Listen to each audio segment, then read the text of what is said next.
আসসালামু আলাইকুম। কেমন আছেন সবাই? আশা করি যে আপনারা সবাই ভালো আছেন। আমিও ভালো আছি। আমাদের দেশও ভালো আছে, আমাদের দেশের মানুষও ভালো আছে। কিন্তু আমাদের দেশের আশেপাশের দেশ মনে হচ্ছে ভালো নেই।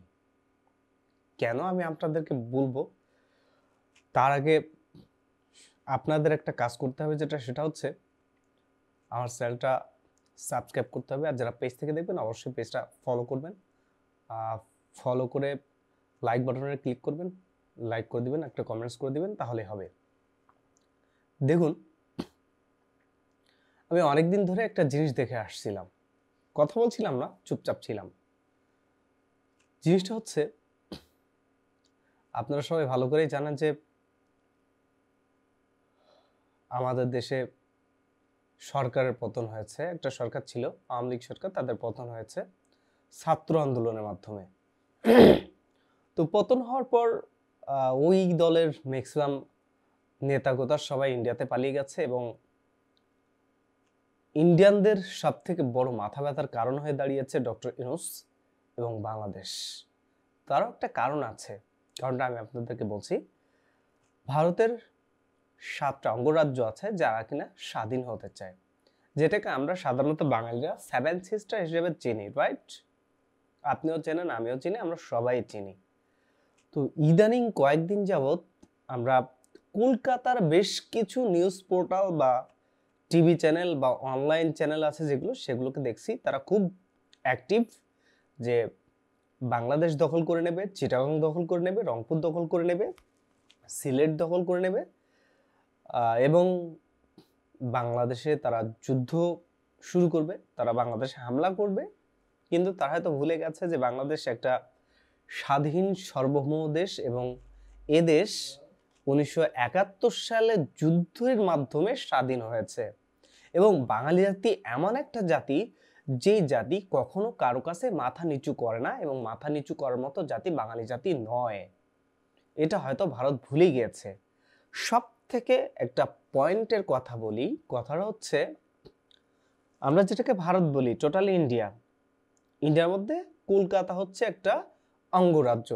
যে অঙ্গরাজ্যটাকে তারা তাদের লেভেলের থেকে 3rd নাম্বার হিসাবে ধরে, মানে হয় না, একজন ফার্স্ট ফ্লোরে থাকে, তাদের মূল্য থাকে সবার থেকে ভালো, যেটাকে আমরা এলিট শ্রেণী বুঝি। এলিট, এটা তো বুঝেন, সব থেকে ভালো যারা, সব থেকে কোটিপতি, এদেরকে বলে এলিট শ্রেণী। এন্ড দেন তারপরে আসে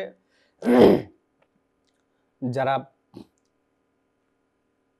মোটামুটি কোটিপতি বা শিল্পপতি যারা থাকে, তাদেরকে আমরা সাধারণত বুঝি সেকেন্ড সেকেন্ড হিসাবে।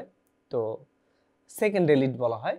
আর থার্ড যারা থাকে তারা সাধারণত থার্ড গোনার ভিতরে পড়ে না, এরকম একটা জাতি। তো কলকাতাকে আমরা সাধারণত এমন একটা জাতি ধরি, যেই জাতিটা কলকাতার ভিতরে, সরি টোটাল ইন্ডিয়ার ভিতরে, ওরা নাচেনার ভান করে থাকে, যেটা আসলে স্বৈরশাসন তন্ত্র হিসাবে ওই কলকাতাটাকে চালায় ভারত। তো কলকাতা মূলত ভারতের খুব বড় আকারের একটা চামচা, যে কারণে তারা কোনোভাবেই বাংলাদেশের যে ইউনিটি বা বাংলাদেশের যে একটা বন্ধন, মানুষের মধ্যে মানুষের বা দলের মধ্যে দলের যে বন্ধন সৃষ্টি হয়েছে, সেটা তারা কোনোভাবে নিতে পারছে না।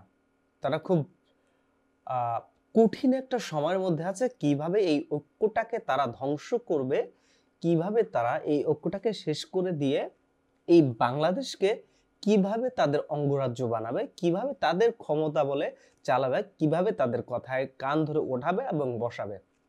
কিন্তু ডক্টর ইউনূস হচ্ছে মাস্টার মাইন্ডের একজন মানুষ, যে কিনা কখনোই এটাকে অ্যাপ্রিসিয়েট করবে না এবং করে না, এবং সে কখনোই ভারতের দালালি করবে না।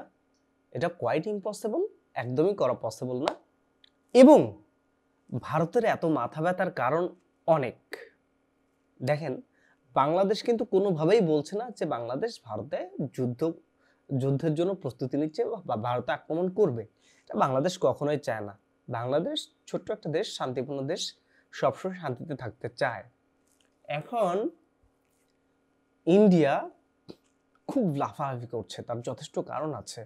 কারণ যদি ইন্ডিয়া বাংলাদেশকে চাপের উপরে রাখতে পারে, তাহলে ওদিক থেকে চীন কথা বলবে না, পাকিস্তানও কথা বলবে না। কিন্তু ইন্ডিয়া এটা ভয় পাচ্ছে, যদি বাংলাদেশে তারা কোনোভাবে আক্রমণ চালায় বা কোনোভাবে বাঙালিরা যদি খেপে যায় ইন্ডিয়ানদের উপরে, তাহলে ব্যাপারটা হচ্ছে এদিক থেকে বাংলাদেশ একদিক থেকে আক্রমণ করবে, অন্য দিক থেকে পাকিস্তান আক্রমণ করবে, আর একদিক থেকে চায়না। তো টোটাল মাঝখানে ভারত, আর এপাশে ধরেন যে বাংলাদেশ, এপাশে পাকিস্তান, এপাশে চায়না। তাহলে টোটাল মাঝখানে আছে ইন্ডিয়া, আর ইন্ডিয়াকে ঠিক এভাবে আটকে ধরে রেখেছে বাংলাদেশ, পাকিস্তান অ্যান্ড ভারত। তো ইন্ডিয়ানরা সবসময় ভয় পাচ্ছে আমাদের সাথে যুদ্ধ করতে এবং আমাদের সাথে কোনো ধরনের একটা ঝামেলায় জড়াতে তারা খুবই ভয় পাচ্ছে।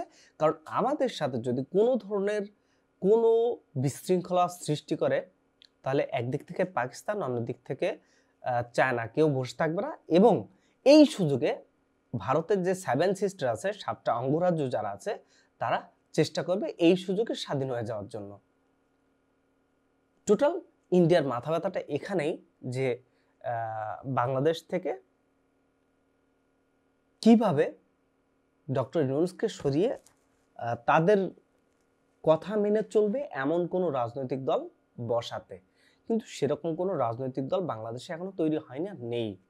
যারা ছিল বাংলাদেশ আওয়ামী লীগ, তারা এখন সবাই মোটামুটিভাবে বাইরে চলে গেছে, বাইরে আছে। তারা কেউ কখনোই আর মনে হয় না ইতোমধ্যে নির্বাচন করতে পারবে বা কোনো রাজনৈতিক ক্ষমতায় আসতে পারবে। তারা খুব চাপের মধ্যে থাকবে, কারণ তারা যথেষ্ট টাকা পয়সা দুর্নীতি করেছে কিনা সেটা তারাই ভালো জানেন। তাদেরকে যখন আইন শৃঙ্খলা বাহিনী ধরবে, তখন অবশ্যই সবকিছু বেরিয়ে আসবে। এটা তখনই প্রুভ হয়ে যাবে একটা জাজমেন্টের মাধ্যমে। তো ভারত যেটা চাচ্ছে সেটা হচ্ছে যে বাংলাদেশ যেন সবসময় তাদের কথা ওঠে এবং বসে। একটা জিনিস তারা বলেছে যে পাসপোর্ট দিবে না, ভিসা দেবে না, আবার বলেছে ডক্টররা তাদের বাংলাদেশের মানুষদের চিকিৎসা দেবে না। ফাইন, বাংলাদেশের মানুষ যদি ইন্ডিয়াতে মার্কেট করতে না যায় বা কেনাকাটা করতে না যায়, তাহলে কলকাতার মানুষ না খেয়ে মরবে। ফার্স্ট। সেকেন্ড, ডক্টর চিকিৎসা দেওয়ার কথা বলেছে। ইন্ডিয়ার যে ডক্টররা আছে, তারা যদি বাঙালিদেরকে চিকিৎসা না দেয়, তাহলে ওই ডক্টরগুলো ম্যাক্সিমাম না খেয়ে মরবে এবং তাদের যে ইনকামটা ছিল তার 50% কমে যাবে। কারণ বাংলাদেশের ম্যাক্সিমাম মানুষ কিন্তু ইন্ডিয়াতে যায় চিকিৎসা নেওয়ার জন্য। বোম্বে, কলকাতা, দিল্লি, মাদ্রাজ, বিভিন্ন জায়গায় গিয়ে চিকিৎসা নেয় বাংলাদেশিরা, এবং এর জন্য কিন্তু মোটা অঙ্কের টাকা গুনতে হয়। পাসপোর্ট, ভিসা, ডক্টর ফিস, মেডিসিন, এভরিথিং মিলে অনেক টাকা বাংলাদেশিদের গুনতে হয়। তো বাংলাদেশ কিন্তু খুবই ধনী একটা রাষ্ট্র। বাংলাদেশের আশেপাশে দাঁড়ানোর ক্ষমতা ইন্ডিয়ানদের নেই, কারণ ইন্ডিয়ানরা অনেক ছোট লোক এবং খুবই গরিব একটা রাষ্ট্র। তবে তারা আয়তনে অনেক বেশি হওয়ার কারণে তাদের সামরিক শক্তি বা সামরিক যে সদস্য সেগুলো একটু বেশি, বাট তাদের দক্ষতা কিন্তু বাংলাদেশের আইন শৃঙ্খলা বাহিনীর দক্ষতার সাথে কোনোভাবেই পারবে না। এটা লিখে রাখেন, কখনোই পারবে না, এটা পারা সম্ভব না। কারণ বাঙালি জাতি অনেক বুদ্ধি রেখে চলে এবং অনেক হার্ডওয়ার্কিং জাতি হচ্ছে বাংলাদেশিরা।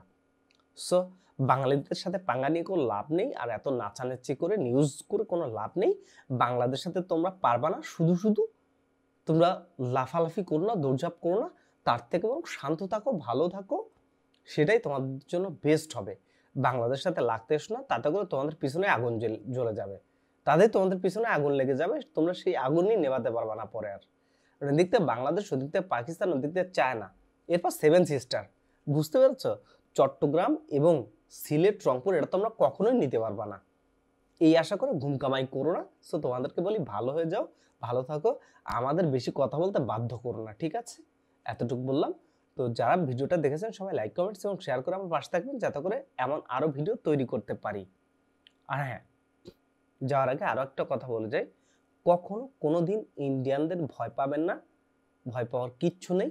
আমরা বাঙালি জাতি, বীরের জাতি, আমরা বাঙালি জাতি শক্তিশালী জাতি, আমরা বাঙালি জাতি, পরিশ্রমী জাতি, আমরা টিকে থাকতে জানি, আমরা মৃত্যুকে ভয় পাই না, আমরা আমাদের দেশকে, আমাদের দেশের সার্বভৌমকে সবসময় রক্ষা করব এবং এটা আমাদের একটা দায়িত্ব, এটা আমাদের রেসপন্সিবিলিটি। সো ভয় পাওয়ার কোনো কারণ নেই। সামনে যা কিছু হবে ইনশাল্লাহ আরো ভালো কিছু হবে এবং পৃথিবীর সব দেশে আমাদের পাশে থাকবে ইনশাল্লাহ। তো আর বেশি কিছু বলছি না, সবাই ভিডিওটা লাইক কমেন্টস এবং শেয়ার করে পাশে থাকবেন। কেমন? দেখা হবে অন্য কোনো একটা ভিডিওতে অন্য কোনো দিন। আল্লাহ হাফেজ, আসসালামু আলাইকুম।